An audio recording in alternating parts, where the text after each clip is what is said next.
Baina, zuk esango zenuke bertsolari jaio egiten dela, edo guztiok izan gaitezke bertsolariak?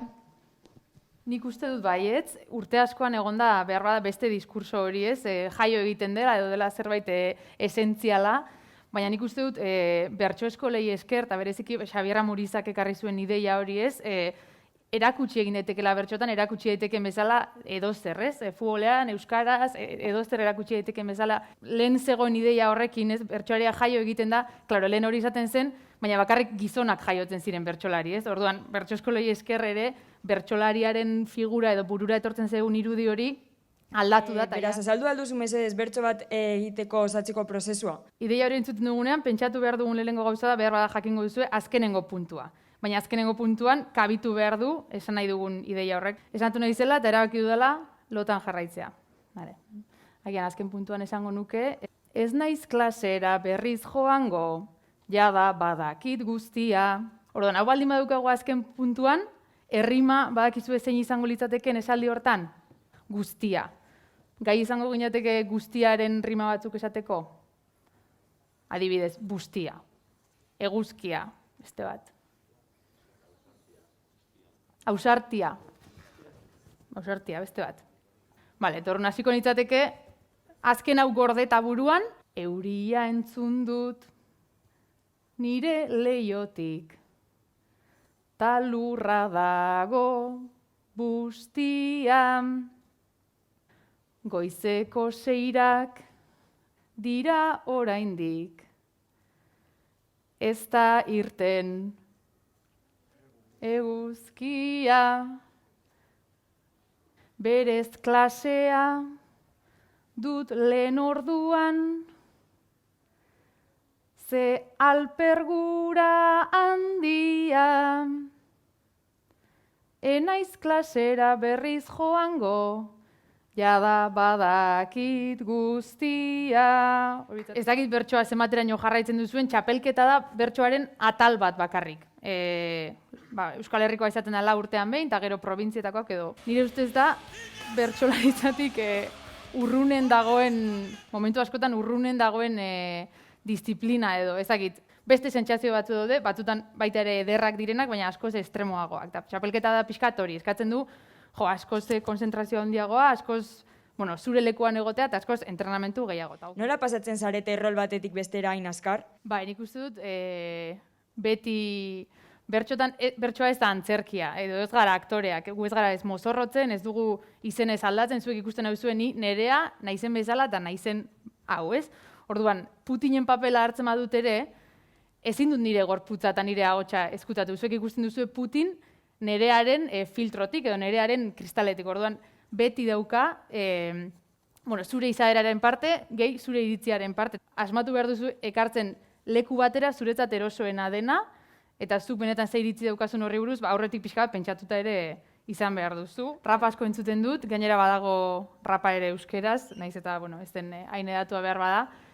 Eta oilar borroketan, izugarri gustatzen zait, momentu batzutan bertxotan ere badagoelako, nork irabazi nori edo, baina batzutan baita ere iruditzen zait nahiko mundu, maskulinoa ere bai, edo ez lehenengo kolpean, uste dut neska asko duela hor ere borrokan edo bide bat zabaltzen, horregatik behar bada, justo oilar borrokak enaute asko deitzen, Odei Barroso bertsolariak rap talde badauka, eta kanta izugarriak egiten dituzte. Hitzen bat aukeratuko dugu, eta botako dugu hor oskide diren beste hitz batzuk. Bota, norbait ausartzen da hitzen bat esatera? Edo zein? Ikastola. Bale, jarriko dugu ikastola. Eta hola amaituta hitzak karakola, bola, kaiola, odola, merendola. Nire ez daukazu erraz. Batzutan batxilergoa, bihur daiteke kaiola, ikasten isurtzen dira, izerdia eta odola, obezen LH-ko, gimnasia eta merendola, zein futboleko baloia, zein voleiboleko bola, ona orain etortzean, enuen uste inola, etzait iruditzen denik, horren gogorra kontrola, gustatu zait eraikina, ta logoko karakola. Beraz eskerrik askota, gora Lauro ikastola.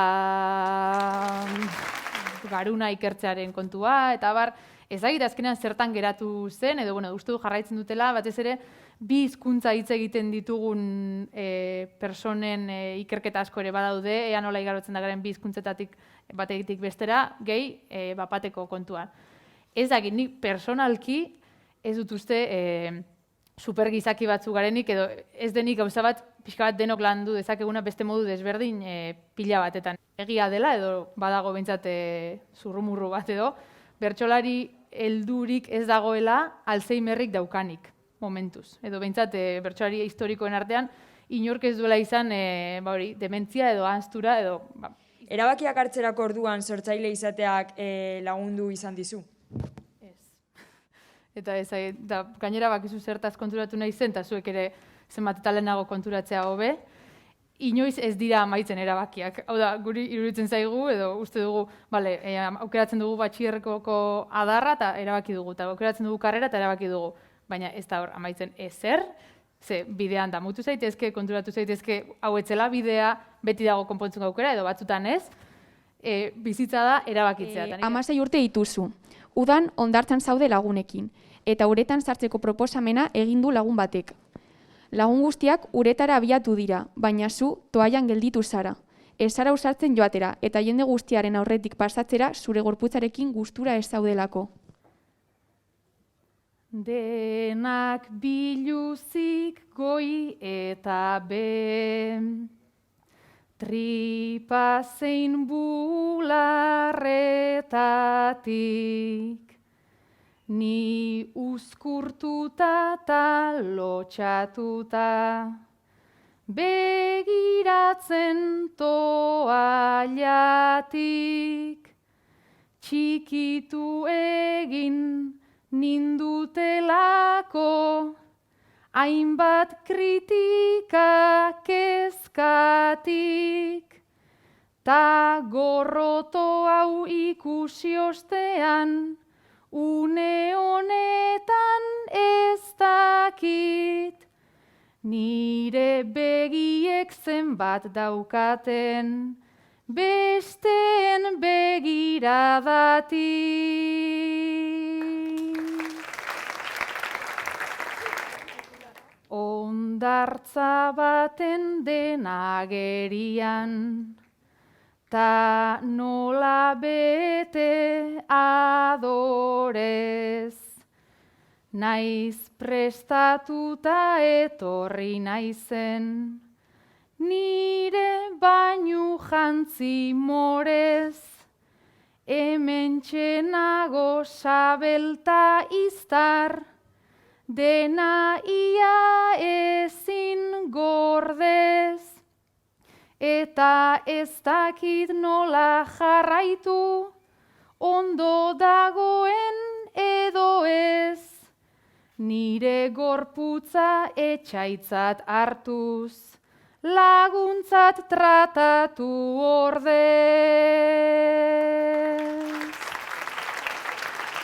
Nola erabakitzen duzu zein ikuspuntutik kantatu? Hori da oso galdera ona, bertso saio bakoitza desberdina da. Eta bertso saio bat definitzen dute zurekin dauden bertsolariek, baina baita publikoak, zuk publiko hortaz uste duzunak, edo herriak ez da berdina ikastola batean kantatu, taberna batean kantatu, edo frontoi batean kantatu. Daude kodigo desberdinak. Eta askotan gertatzen da, daudela bertsoaldi batzuk humorerako daudenak pentsatuta, ez? Gai jartzaileak esaten du, honekin grazia egingo dugu, ordan egingo dugu grazia, bale, pornoarekin edo, ez dakit, betiko amaginarreba edo suegra, ez? Ez dakit, daude txiste batzuk estereotipatu direnak eta danok dauzkaguna gure bizitzetan. Batzutan, zuk ez dakizu jendeak ze uste duen hortaz edo jendea ze puntutan dagoen gai horrekiko. Horregatik, da gainera ez daukazu demorarik erabakitzeko edo beraiei galdetzeko esateko itxoron. Pentsatu duzu inoiz pornografia oso matxista dela eta pilo bat gauza dauzkala aldatu beharrekoak, bale, orain hasiko naiz orduan humoretik kantatzen, ezin duzu hori galdetu. Egin behar duzu, zirte dozar. Orduan, Maialen, eta beste asko ere, egoera askotan egongo ziren horrelako egoeratan, momentu askotan izan delako Maialen saioko emakume bakarra ere. Eta orduan, agian ez da erraza, bertsokideekin ere lortzea, ezagit, adostasun bat gaiarekiko, askotan ez dakizulako bertsokidea ere puntu hortan dagoen edo ez? Bai, bertsolaritza ere izan da, zentzu batean bada, baina urte askoan gizonek egin duten plaza bat, gizonek definitu duten arte disiplina bat, eta gizonek jaso dutena gizonentzat askotan, ez? Momentu askotan. Ez du esan nahi, ez zirenik historian emakume bertsolariak egon, eta gainera irabazten zituztenak lore jokoak eta dena, baina gero gauza horiek ez dira historiara pasatzen, ez da kasualitatea hori ere. Nik uste dut emakumeak gure aurrekoak, ez da, Maialenen belaunaldia edo aurrekoagoek egindako bideak erraztu dutela edo posible egin dutela gaur ni hemen egotea, ni bezala Jone bezala Alaia.